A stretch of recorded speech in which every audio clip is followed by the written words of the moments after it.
Well, good morning, Grace Chapel family. It's good to be with you. Thanks, Samantha, and thanks, Rocky, for sharing with us today. Thanks also to Mandy for joining me to do announcements this week. And we did hear back from Grandma Johnson, and she says that CJ was her favorite pastor the day he was born. So I guess I fell somewhere down the list after that, but it's good to be considered in the list at least with CJ at some point. It's good to be with you this week too, and I get to join in the summer series that we're doing on characters from the Old Testament and what we can learn from their lives. Last week I was so blessed, along with so many others, to hear about the life of Joseph and the great lesson in forgiveness that he is to us. Such a vivid story, such a powerful reminder of what we have been forgiven and how that allows us to forgive others as well. And so I get to follow in the footsteps of that series. And today we move on to Moses' life. And as I was thinking about it this week and hearing from how people were touched by forgiveness from Joseph, I thought about how Moses' life really is an example to us of persistence or perseverance. And so this week's sermon title is Moses, Model of Persistence. And I want to show you through his life and through his walk with God what he learned about persistence, how he put that into practice, and then how we also can learn those same things. And in this very difficult time, learn to be persistent through the challenges that we face in our everyday lives. And so if you would turn in your Bibles to Exodus chapter 3, verse 10, we'll be there in just a moment, but I wanted to be prepared with that. Go to Exodus chapter 3, verse 10, and let me show you or set the stage a bit for where we are when we head into Exodus. Okay, Genesis, Exodus, Leviticus, Numbers, Deuteronomy, all written by Moses. But Genesis, all the action and activity that takes place there happens well before Moses is even born. The last events of the book of Genesis happened more than 400 years before Moses' birth. And actually, the last thing that is mentioned is Joseph's life. And it's interesting to think about the book of Genesis from its very beginning, where it talks about the creation of the world, how God has set that up and made it a very good thing for us to dwell in. And we live then in the Garden of Eden together with him, where he walks with us in the cool of the day, and his presence is felt every moment of every day. That is until we get to Genesis chapter 3. And that great divide opens up between us and God, that great chasm that is sin that causes separation and death. And life is no longer what it had been in the garden. And so the story of Genesis really is moving from that perfect situation into the situation we find ourselves in for the rest of human history here on earth until God comes again for us. And so the book of Genesis ends, and you can actually just turn back to it a couple of pages if you are in Exodus chapter 3. If you keep your thumb there and move back a couple of pages. It ends with the death of Joseph. And here's the last verse of the book of Genesis. It says this: "So Joseph died, being 110 years old. They embalmed him, and he was put in a coffin in Egypt." And as you read that, think about the Israelites as they're reading that and experiencing that, as they're now living in Egypt after the death of Joseph for 400 years. Now, 400 years is a long time. What were you doing 400 years ago, right? Where was our country 400 years ago? Nothing was going on in terms of the United States of America 400 years ago. Okay, so that's a long time for people to live and die and to walk with God and to experience his presence or maybe even lack of presence in that time. And as they think about it, Joseph is now dead. He is now in a coffin in Egypt. And they have to be wondering what happened to all those promises that were made to Abraham, to Isaac, to Jacob. Way back in Genesis chapter 12, God had promised that he was going to make Abraham, he's going to do three things for him. He was going to give him a land, that is a place to dwell in, that would be filled with milk and honey. Not Egypt. It was going to be a different land, the land of Canaan that they were eventually going to go to. And that was a promise that was made. The second promise was that they would have a nation, that they would be as numerous as the stars in the sky, as numerous as the sand on the seashore. And the third thing was that they were going to be a blessing, that God was going to bless them, and they were going to be a blessing to all the families of the earth. But as you reach the end of Genesis, you have to be asking yourself the question, what happened? Where are all the promises of God? How are we now living more than 400 years and not having experienced any of those things? Where is the land? Where is the nation? And where is the blessing? That is what the context that Moses is born into. And the next time that God speaks, it's actually through that burning bush. And you can probably picture that or imagine that in your minds, that scene, what that must have looked like. The bush comes alive with fire and God speaks out of it. And this is probably the first time that people have heard the audible voice of God for hundreds of years. And it comes to Moses, and it gives him a very simple set of instructions. And this is where we are in Exodus chapter 3, verse 10. And I want you to see the simple instructions that are given to Moses here. It says, "Come, I will send you to Pharaoh, that you may bring my people, the children of Israel, out of Egypt." Said very simply, right? Moses is just supposed to take these people of Israel and lead them out of Egypt. Of course, it's a simple thing to say, but it's not at all an easy thing to say. And I think actually that's the grace of God to Moses. And I want us to reflect on that in our own lives as well. What if God told Moses on the very first day all of the obstacles that he would have to overcome in order to lead these people from Egypt into Israel? Do you think Moses would have been enthusiastic about taking on that kind of job, knowing what was ahead of him? Now, we as an audience do get to know what's ahead, right? We know about all the things that are going to happen over the decades in the future of Moses' life. And I grew up in the 80s, and there was kind of a fantasy world there at that time where people were thinking about movies that talked about going into the future, traveling into the future to see what that would look like. One of those, of course, was Back to the Future, and it talked about the car that moved into the future, and they got to experience what life would have been like in the past and in the future as well. But one of the ones that I really liked was one that was called, what was it called? I just lost the title of it. It was called The Final Countdown. There it comes. And The Final Countdown, maybe you saw it, maybe you didn't, but it was about an aircraft carrier, a modern aircraft carrier. They get zapped by a storm back to the day before Pearl Harbor happens in the 1940s. And the premise of the movie was, what would happen if a modern aircraft carrier was there before Pearl Harbor? What impact would it have on world history from that point forward? If you are into that kind of thing, maybe watch the movie, check it out. But that was kind of a fantasy, right? What would it be like if we could see what the future would be like, and how would it impact our lives? But Moses, I think, is given the great advantage that God does not tell him what his future is going to be like, because it would be confusing, overwhelming, intimidating to know all of the things that he was going to have to face in that future to get the people from where they are at in Egypt into the Promised Land. And so God gives him only what he needs to know for the next day or two. At the end of Matthew chapter 6, Jesus says, sufficient for the day is the trouble thereof. And that is exactly right. We have enough problems to face in everyday life. We don't need to look down the future to a week from now, a month from now, 10 years from now, and face the difficulties that we will encounter then, today. We need to face them when they come. Man, I've heard so many people over the last weeks saying, well, what will it look like 2 months from now, a year from now? You guys, the fact of the matter is we don't know. Nobody knows. And so what we need to do is live in the presence with the grace that God gives us to do that right now. He gives us enough grace for today because we have enough trouble in this own day for itself. And so Moses gets that great grace of God that he only has to hear his instructions. And God is very specific about those instructions. He's supposed to bring the people out of Egypt. But there's going to be numerous obstacles in Moses' way. And that's why I want to talk with you today about persistence. How do we face obstacles that get in our way? And then how do we learn persistence through those obstacles and then move on to what it is that God has called us to be in our lives? So persistence, I think, is a key attribute to the Christian life, and it's taught to us through Moses' life.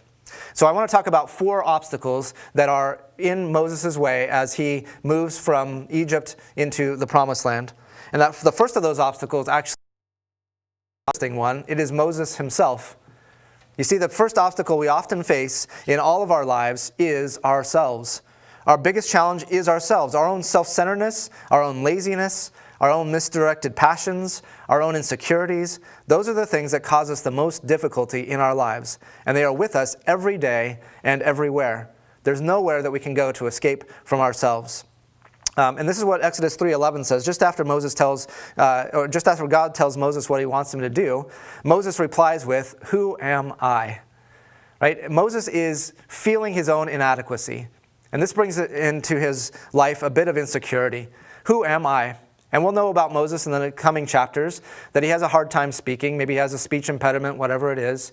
And he has many other things that might be excuses or might be obstacles within himself that would keep him from doing what God would ask him to do. You guys, in church history, this has been the trend at certain times. There have been people who have tried to escape from the world in order to deal with themselves apart from the sinfulness of the world. And so maybe they'll go and they'll live in a cave for a while. There have been parts of church history where people lived up on high pillars so that they would be absolutely alone, that there would be nobody else in their lives. And their idea, at least in part, was that they would escape from sinfulness by doing that. If they went and lived in a cave, there would be no temptations that would cause them to sin. The problem with that, though, is wherever you go, there you are, right? And there's plenty of sin that comes from within us that causes us to have all kinds of consternation and battle with sin. The book of James says this in chapter 1, verse 15. It says, "Then desire, when it is conceived, gives birth to sin, and sin, when it is fully grown, brings forth death." Where does that desire come from? Does it have to come from somebody else? Or can it come just from within our own selves? And that's what the issue that Moses first deals with. The first obstacle that he has to encounter is his own inadequacy. And he looks around and he says, "I can't do it, Lord. You've called me to do something that I cannot do, that I have no ability to do." So what does God do to teach Moses to be persistent in spite of himself? And this is what I think God often uses in our lives as well. If we have something in ourselves that needs to be worked on, he'll bring something else along that will help us to work on it. And so the second thing that Moses encounters is a second obstacle, and that is Pharaoh. Pharaoh is the second obstacle in Moses' way between Egypt and the Promised Land. Now, Pharaoh would seem to be an obstacle primarily because he is the head of an incredibly powerful world empire. Right? How am I going to move the empire in order to be able to get the people out of Egypt? That's what had to have gone through Moses' mind at some point. But what Scripture tells us is that it's not the empire that is in Moses' way. It's not the empire of Egypt that is causing the difficulty. It is the heart of Pharaoh himself. You see, God has hardened Pharaoh's heart, and Pharaoh himself has hardened his heart, so that he will refuse to do what God has called Moses to do with these people. And now we know about what happens in the next couple of chapters. There are 10 plagues that come along, right? One after another after another. And through this process, Moses is going to learn persistence. Think about the first plague, right? When he first walks into Pharaoh's throne room and he says, "This is what God is going to do." How do you think Moses felt going in the first time? I mean, it could have been some level of excitement, right? Well, let's give this a shot and see what happens. But there was probably some anxiety, some fear, some trepidation. How is this going to go? What's it going to look like? Am I going to die from this challenge that I've brought to Pharaoh? But think about it then later, the 7th, the 8th, the 9th time. By this time, it's just got to have been getting old. Right? There has to be a sense of losing some optimism that this is ever going to work. And so it takes persistence on Moses' part to keep going back to Pharaoh to challenge him to do what God has called Pharaoh to do, change his heart and let the people go. And this is preparing Moses for the next set of obstacles that he's going to have. You see, the next obstacle that is in Moses' way is actually the people. The people of Israel themselves. They are going to be the ones who are going to be the obstacle for the next 40 years of Moses' life. And so the people are going to be that major challenge to him. And as we read it, they do a bunch of complaining. There's a bunch of ingratitude towards Moses and towards God. There's the sinfulness of others that is causing everybody misery. It's exhausting to read, let alone to experience in real time. And Moses doesn't even know that this is going to be for 40 years. When they first come to the Promised Land, they have that encounter at Kadesh Barnea. It looks like it might just be weeks for them to travel. But it turns out it's going to be 40 years worth of this living in the wilderness. Now, I went to seminary in Portland, Oregon, and we moved up there about 24 years ago, just after Mandy and I got married. We'd been married for just a couple of months, and we moved up there with no jobs, no place to live. And so the very first thing that we needed to do was to find a place to live, find an apartment. And then Mandy and I started to look for our jobs to do. And she immediately found a job in a grocery store, and she worked there for several years. But I saw a sign advertising the possibility of driving a school bus. And for some reason that was intriguing to me. I don't know why. And I thought it might work well with my schedule. I could drive in the morning and the late afternoon, but maybe take some classes before and after that, or in the meantime there. And so I applied for the job as a school bus driver, and I was trained for the next couple of months. And I have to tell you that I greatly enjoyed driving a school bus. There's just something about being up that high, having that great view through all the windows and mirrors. And you get driving through Portland, it was beautiful, greenery, rivers, all those kinds of things. And I really enjoyed driving the school bus. That is, until I had kids on the bus. You see, the bus depot was 45 minutes away from my very first stop in the morning. And so I'd really enjoy being up there and experiencing the road from up in that driver's seat in that huge school bus.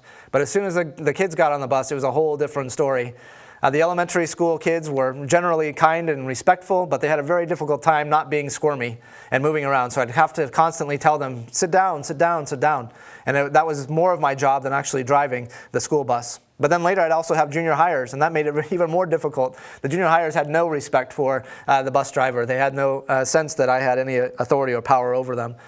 And so I thought about it for a while. What if I could go to the school district and ask them if I could just drive the bus without having any kids on it? because I love driving the bus, but having the kids was a totally different issue. But of course, if there's no kids, there's no need for a bus. The whole point of driving the school bus is getting the kids from the place that they live to the place that they need to go. So there's no point in thinking about ministry without the people. Ministry is the people. And this is what Moses had to learn during his time in the wilderness with those people. Is even when he was wrestling with God, and even when God was growing impatient, it was still he had to advocate for the people and be the one who is on their side, even if all circumstances are against them. And so Moses learns persistence from his time with Pharaoh, and he applies that to his time with the people as well. He gets 40 years to put that into practice, and so it's a good thing that he had learned it over those months with Pharaoh. He now is going to develop patience, perseverance, persistence, and courage that he will need for the rest of his life as well. Just after the book of Exodus comes the book of Joshua, in history at least. And in Joshua there's a very humorous line that I really enjoy. And it talks about the time of the people under Moses, and it looks back at that. And it's the time of transition now where Joshua is going to be the next leader of the people. And there's a very humorous line that's in chapter 1, verses 16 to 17. Now, it's humorous to me, and I know that my sense of humor is maybe different than others. At least my kids tell me that. But this is what is written. God has introduced Joshua as the new leader, and the people respond with these words. They say, "All that you have commanded us, we will do. And wherever you send us, we will go." Has that been their track record in the past? No. Look at this then. "Just as we obeyed Moses in all things, so will we obey you." And as I think about that, Joshua has to be walking away, scratching his head, thinking, just as you obeyed Moses, man, I hope you can do a better job of obeying me than you did of obeying Moses, because the track record you had under him was not at all one of obedience or joyful obedience. So I picture the look on his face thinking, oh, please, try to do better than you did for Moses. That brings us to the last one then. It's the circumstances. The circumstances are going to be an obstacle for Moses that he's going to need to learn persistence in order to get past. Again, 40 years in a desert with hundreds of thousands, if not millions of people, that's a very difficult circumstance for Moses to be in. Those are incredibly difficult circumstances. And then he hears the constant complaining, all we have to eat is manna, there is nothing to drink, oh, these serpents are biting us. It's a miserable set of circumstances over those years with Moses. And I wonder if we don't face some parallels in our own life. And so I want to give us some tips or pointers, some principles on how we can remain persistent in our walk with the Lord. And the first of those principles is to know your place. It's to know your place. When God first came to Moses, Moses' first question was, who am I?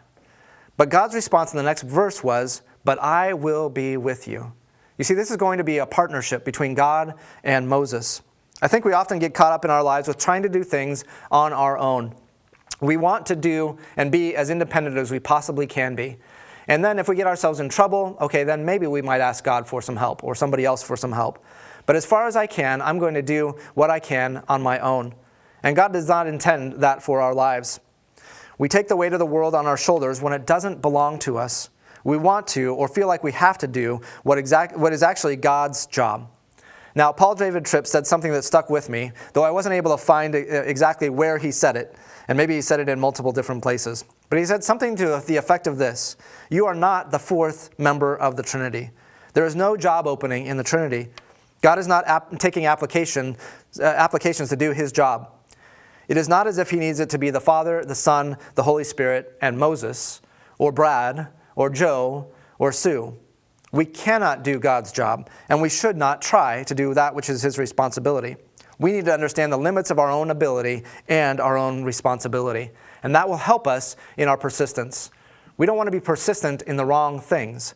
We want to be persistent in the things that God has actually called us to. So think about this from Moses' perspective. Can Moses alone overcome all of his own feelings of inadequacy? Is Moses in himself equipped to deal with all of his own personality flaws and difficulties? No, he needs God's help. And by the way, he needs Aaron's help, and he needs many other people's help as well. God has put us into community because we need each other to work on our own difficulties, to overcome the obstacles that we present to ourselves in our own walk with God. Think about it from the second challenge. Can Moses change the hardened heart of Pharaoh? No. Can you change the hardened hearts of those around you? As much as you would like to, you cannot. Of course, you can pray. You can be available with truth and grace when the Lord is working on a hardened heart, but you cannot change it on your own. You have to be with God and have Him as a resource for you in that walk. What about, can Moses provide the daily manna and water that the people need in the wilderness? Can he overcome their circumstances on his own? No. Right? Jesus teaches us to pray, give us today our daily bread. Right? Give us this day our daily bread. It's only the bread that we need for today, and it only comes from God. We cannot cause it to happen on our own. So when Moses tries to take the responsibility for himself, he actually ends up disqualifying himself from entering into the promised land. He says, okay, let us bring water from this rock. Well, it's not us. It's God who's bringing the water from the rock. You guys, sometimes we agonize over things that are not our job. They are God's job. And by the way, He's got it. We should let Him do what only He can do and concentrate on what He has actually given us to be responsible for. So know what you are supposed to be responsible for, and then be persistent at doing that. Not the million other things that you could do, but the few things that God has called you to do. Okay, the second principle I'd want us to think about in terms of this is focus. Right? Focus. Philip Yancey, in his book, Reaching for the Invisible God, shares an illustration from his own life. He talks about having a dictionary that is exhaustive, but it's also compact, which means that the font is incredibly hard to read without a magnifying glass. And he says this, I have learned about magnifying glasses using my dictionary. When I train the glass on a word, the tiny print shows up crisp and clear in the center or focal point, while around the edges it grows progressively distorted. In an exact parallel, Jesus has become the focal point of my faith, and increasingly I am learning to keep the magnifying glass of my faith focused on Jesus. In my spiritual journey, as well as in my writing career, I have long lingered in the margins, pondering unanswerable questions about the problem of pain, the conundrums of prayer, providence versus free will, and other such matters. When I do so, everything becomes fuzzy. Looking at Jesus, however, restores clarity. I think this is very much applicable to us today as well. I've had numerous conversations over the last couple of weeks with people who are stuck on something peripheral, whether that's a political thing, a health thing, whatever it might be, a theological thing. They just get stuck on something that is not the main thing. And oftentimes they don't realize it until they have a conversation with somebody and they're able to point that out to them. And so sometimes what I've found myself doing is just listening to them for a few minutes, hearing what the thing that their mind is dwelling on, and that cycle that they are spinning over and over and over again on their mind. And then I'll just ask them the simple question, are you stuck? Do you need help getting out of that spin cycle that you're in there? And I've seen the light go on in people's eyes and say, yeah, you know what, I didn't realize. I actually am stuck right now. And thank you for pointing it out and helping me to become unstuck. All of you guys, please, as you're listening to me, I bet there is somebody in your sphere of influence right now who is just plain stuck. Maybe it's you, but maybe it's a friend of yours or a family member, whatever it is. I'd encourage you to listen to them for a while. Be there to listen to what they're stuck on. And then help them to gain some perspective on their circumstance. Help them to see that maybe what they're stuck on isn't one of the main things. And if they turn their attention back to what was the main thing, Jesus Himself, then they may become unstuck in their problem, be able to get past that particular obstacle in their lives. So I think it's really important to have those kinds of conversations with people in our lives right now. It does take a brother or sister oftentimes to get somebody unstuck from their problems. Okay? One further thing that I want to talk with you then about is just a particular instance in my life, a person in my life who actually modeled persistence for me. I want to tell you about a missionary couple. When I was in Kiev, Ukraine for the first time, I went to language school there. And the missions agency that I was under at the time sent a mentor couple, to the field with us. And that mentor couple was there just to provide kind of some spiritual insight to us, some encouragement as we were studying a difficult language. And so they chose this missionary couple who had just retired from the field in Japan. Now this couple had been there for over 40 years. And actually, Raleigh Reasoner and Esther Reasoner were their names, Raleigh and Esther Reasoner. And Raleigh had been one of the GIs who had first gone into Japan at the end of World War II. And he decided as he was going in as a soldier that he wanted to come back as a missionary, that he wanted to bring the most important news, the gospel, to the people of Japan. And so he came home, he got married, he started to raise support, and then he went back to Japan and started to learn the language. And it took him many years to learn the language and the culture, he and his wife, and they had many opportunities to interact with the Japanese. And Americans were not at all popular with Japanese in those days. And there was much that he had to do to kind of make himself ingratiated to the Japanese people. And it was a struggle. It was a long, hard work. And about 40 years into their ministry, Raleigh and Esther came home for a home assignment. And they went around to their supporting churches and to some of the individuals who were supporting them financially. And a lot of those people were saying, Raleigh and Esther, it's been enough. You've been working hard in Japan for all these years, but you've only seen 3 or 4 people come to know the Lord at that time. And so Raleigh and Esther were thinking about that a lot, and they thought, yes, it's really true. Our ministry has only produced what looks like a little bit of fruit. But they also felt strongly that God was calling them back to one more term of service in Japan. And so for 4 more years, they went back to Japan. And they renewed some of those relationships that they had in the past, but also started to develop some new relationships. And in the last 4 years, they saw many more people than they had in the first 40 years come to know the Lord. And 2 to 3 churches were planted because of their ministry. And certainly seeds had been planted in the first 40 years. But over those last 4 years, dozens of people came to know the Lord, and churches were started out of it. And so I think about Raleigh and Esther Reasoner as perfect examples of persistence. They decided to stick it out because they knew what God was calling them to do, and they saw the fruit that comes out of that. Now, not always do we see the fruits of all of our labors. And I thank God that He allowed Raleigh and Esther to see some of that and to experience that kind of joy, because they truly loved the people that they were ministering to. But not always does that happen. Somebody can be faithful in ministry for many years without any physical fruits from that, or at least observable fruits from that. But you guys, that's not what God calls us to. He doesn't call us to know the results of our labors necessarily. He calls us to be faithful and persistent in what He has called us to do. And so that's what we are responsible for. Everything else is in His hands. He is building His kingdom. He is building His church. We just need to be persistent in doing the things that He has called us individually to do. And so that's my encouragement to you this week. Just be persistent in what it is that God